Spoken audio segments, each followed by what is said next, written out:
Hey, Math 9, here's a quick short video on Pythagorean Theorem. So remember, we do have a full notes section and a full video on Pythagorean Theorem, but here's just the cliff notes, you could say. So Pythagorean Theorem, introduced by a Greek named Pythagoras, way back. There's some debate on whether or not he actually came up with this, or if it was his students, because he had a school of mathematics, but hey, it's been credited to him, and we'll keep it that way. One thing I want you to consider is this is the equation. It says that in any right angled triangle, the sum of the two sides, so a squared and b squared, and they're interchangeable if you think about it. It doesn't matter which is which, right? Because you're adding them together, so the order won't matter. So a squared plus b squared has to be equal to c squared. So what does that mean visually? Well, that actually means that if this was length b, you would create a square here, and I'm just going to roughly draw this, so obviously it won't be perfect, b by b. So you have an area here of b squared, and then you have a square here, a by a, and you have an area of a squared. And then you would create a square here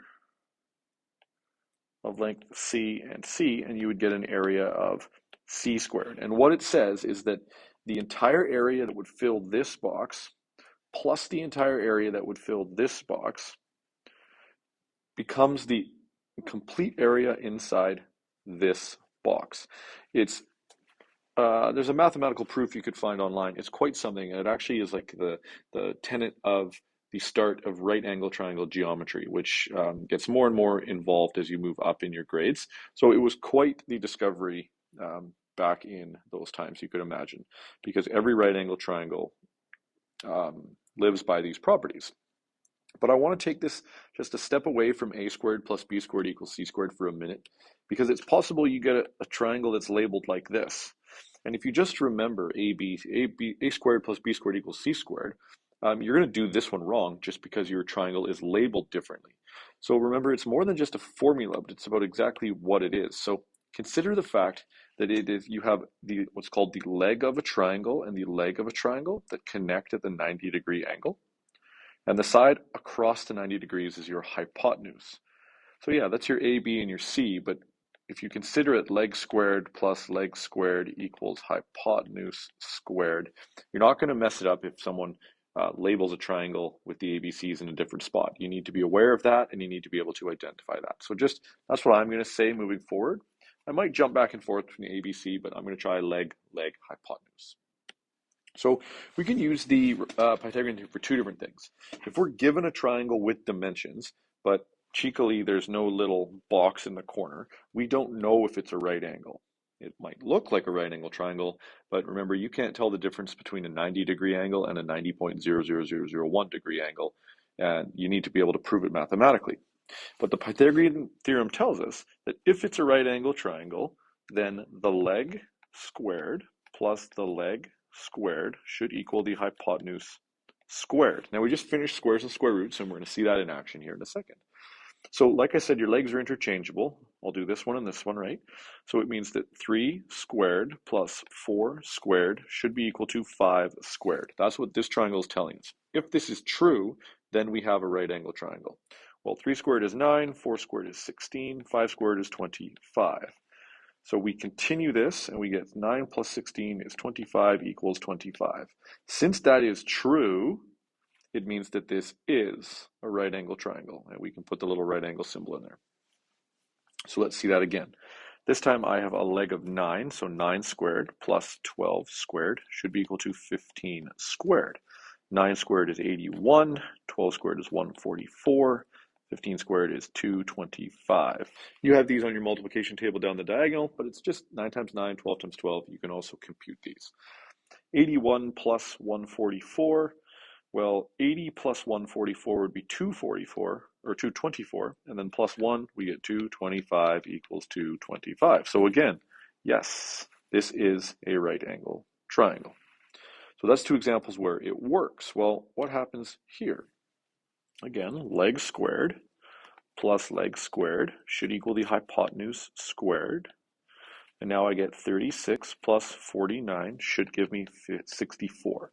Well, we got a problem because 36 plus 49 is 85.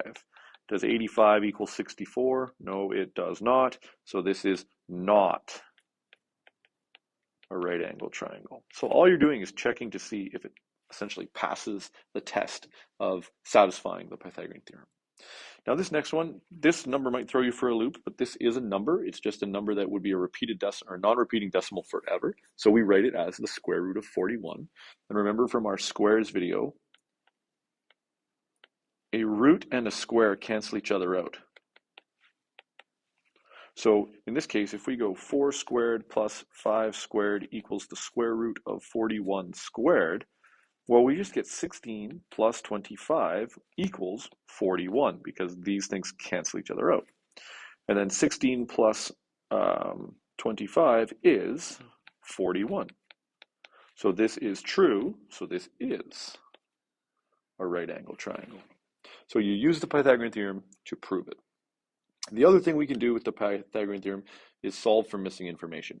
So we're given a right angle triangle. So we're given a triangle with this little right angle in the corner. So this just means we have the details to solve.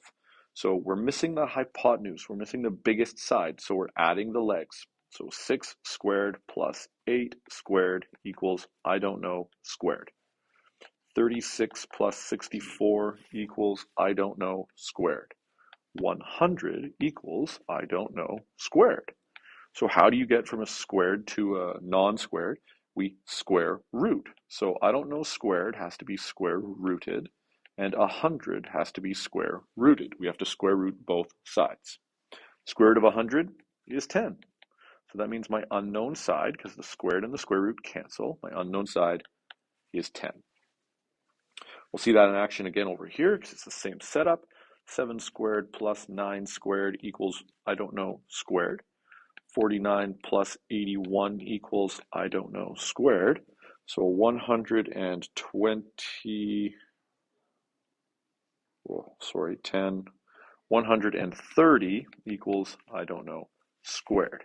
So again, square root both sides, and we get the square root of 130, which is a number. That is your unknown side, and you could calculate it in your calculator. In grade 10, you'll learn how to calculate them otherwise. So 2 more examples. In this case, we have the hypotenuse and we're missing the leg, and we have the hypotenuse and we're missing the leg. So we need to consider that instead of going leg plus leg, it should only make sense that you now go hypotenuse squared minus the leg squared equals the leg squared. You have to subtract a smaller amount from the largest amount to get the other smaller amount. We'll see this one-step algebra, but this should be intuitive for you. So if you need a leg, you have to subtract the leg you have from the hypotenuse. So we set this up, 11 squared minus 4 squared equals, I don't know, squared. 121 minus 16 equals, I don't know, squared. 121 minus 16 is 105. And then again, we square root both sides, and 105 is not a perfect square, so that is our length. Now, it might seem like a weird number, but since 100 is a perfect square and you get 10, right, the square root of 100 is 10, well then the square root of 105 is just going to be 10 point something, right? But square root of 105 is a number, treat it as such. Either later on in this grade or in grade 10, we will look at how to estimate non-perfect squares. So that is coming eventually, and there will be a video you could find if you look. So last one, we have 14 squared minus 10 squared equals, I don't know, squared. So 14 squared is 196. 10 squared is 100. I don't know, squared. So we get 96 equals our unknown side squared. So again, square root both sides, and you get the square root of 96. That is also not a perfect square, so we just leave it as the square root of 96. Be comfortable with those numbers. You will see them often. Okay, that is Pythagorean theorem. Thanks for watching.